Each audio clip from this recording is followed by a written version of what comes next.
Did you know that Africa had universities centuries before Europe?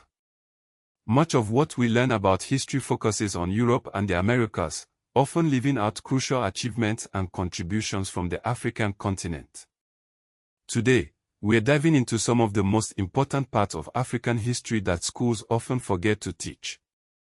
Let's start at the very beginning, in ancient Egypt. This civilization, centered on the Fertile Nile Valley, unified around 3100 BC under Nama, also known as Menes. Egypt wasn't just pyramids and pharaohs. It was one of the world's earliest large-scale states. They built monumental architecture, yes, but also sophisticated administrative systems. And don't forget the scribal culture that preserved legal, mathematical, medical, and religious texts. The Great Pyramid of Giza, a testament to their engineering prowess, was built around 2580 to 2560 BC. Moving south, we find the Kingdom of Kush, also known as Nubia, in present-day Sudan and southern Egypt. Kush rose around 1070 BC. Its power was such that the 25th dynasty of Egypt was actually ruled by Kushite kings from 744 to 656 BC. King Pi, also known as Pianki, led the conquest of Egypt. Taharqa became one of its best-known pharaohs. Later, Mary became a major ironworking and trade center, flourishing from about 300 BC to 350 C. It's not all ancient history either. Fast forward to 859 C in Fez, Morocco. Here, Fatima Al-Fihri founded the University of Al-Qarawiyyin. It's often cited as one of the oldest continuously operating universities in the world. It was a hub for scholarship in law, theology, astronomy, grammar, and mathematics. Then there's Timbuktu, in present-day Mali. Its peak period was especially during the 15th and 16th centuries, under the Mali and Songhai empires. The Sanko Madrasa, or Sanko University Complex, was its intellectual heart. Mansa Musa, who ruled from about 1312 to 1337, was a major patron. Timbuktu housed massive manuscript collections covering astronomy, medicine, law, theology, trade, and even poetry. Great Zimbabwe, located in present-day Zimbabwe, was built from about the 11th to the 15th century C. It peaked around 1300 to 1450 C. It's famous for its massive dry stone architecture, including the Great Enclosure. It was a political and trading center, deeply connected to the Indian Ocean economy. The Benin Kingdom, in present-day southern Nigeria, flourished especially from the 13th to the 19th centuries. It was known for its advanced urban planning, court administration, and unique bronze casting traditions. The Benin bronzes, tragically looted by British forces in 1897, are a testament to their artistic skill. These are just a few examples of thriving civilizations. Let's move on to the empires. The Ghana Empire, in West Africa, mainly in modern Mauritania and Mali, thrived from roughly the 6th to the 13th centuries. It was a major player in the trans-Saharan trade of gold, salt, and ivory. Its capital is often associated with Kumbi Sola. The Mali Empire, from about 1235 to 1670, was founded by Sundiata Keita after the Battle of Karina in 1235. Mansa Musa, again, is its most famous ruler. The empire controlled major trade routes and accumulated incredible wealth through the gold trade. The Songhai Empire, from roughly the 1430s to 1591, had rulers like Sunni Ali, who ruled from 1464 to 1492, and Askar Muhammad I, who ruled from 1493 to 1528. The empire ultimately fell to the Moroccan invasion at the Battle of Tondeba in 1591. We can't forget the Ethiopian Empire, one of the oldest continuous states in Africa. The Aksumite Empire flourished from roughly 100 to 940 C. Christianity became established in the 4th century under King Ezana.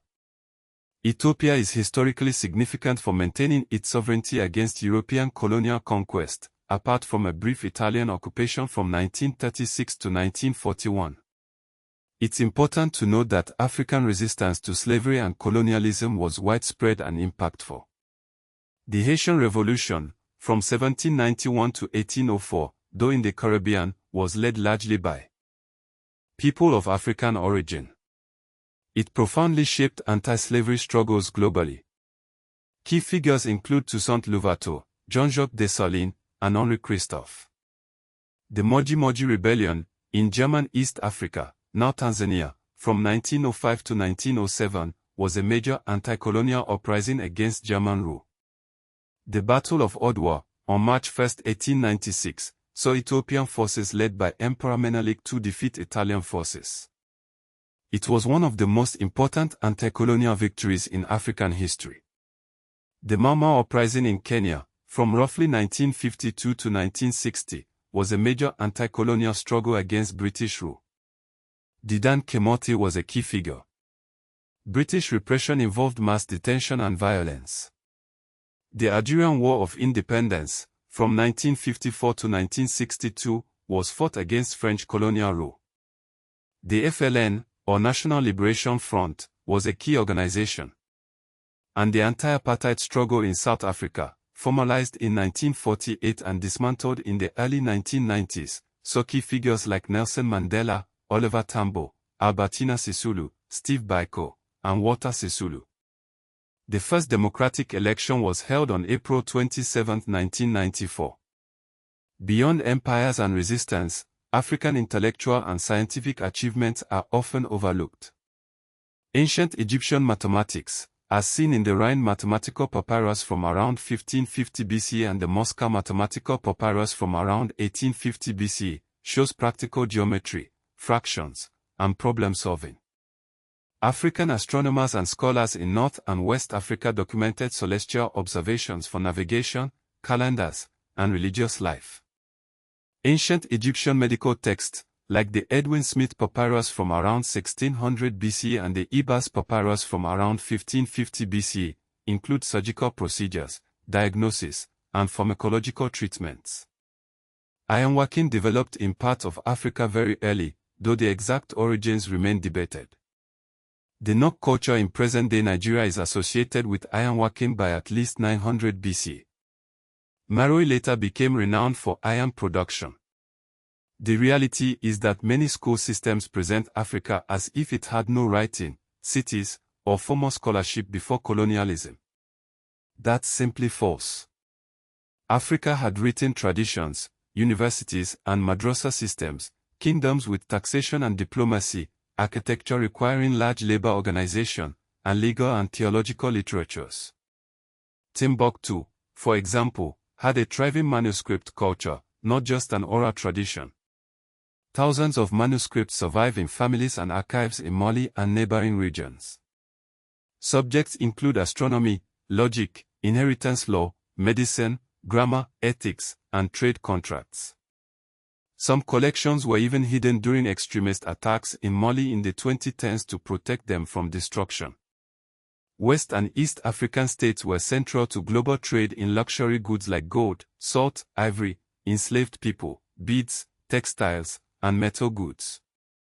The Swahili coast linked Africa to Arabia, Persia, India, and later China through Indian Ocean commerce. Women held real political and intellectual power. Amenarinas, Kandake of Kush, resisted Roman expansion around 24 to 20 BC. Fatima al-Fihri founded Al-Qarawiyyin in 859 CE. Nzingamband of Nongo and Matamba, in present-day Angola, led resistance to Portuguese expansion in the 17th century. Yasantowa led the Ashanti War of the Golden Stool against British colonialism in 1900. The history of Africa is rich, complex, and deeply influential. By understanding what's been left out of traditional education, we can gain a more complete and accurate view of the world's past and present. It's time we all learned the full story. Aerial view of the Nile River winding through the desert landscape of Egypt, sun reflecting on the water, cinematic 8K.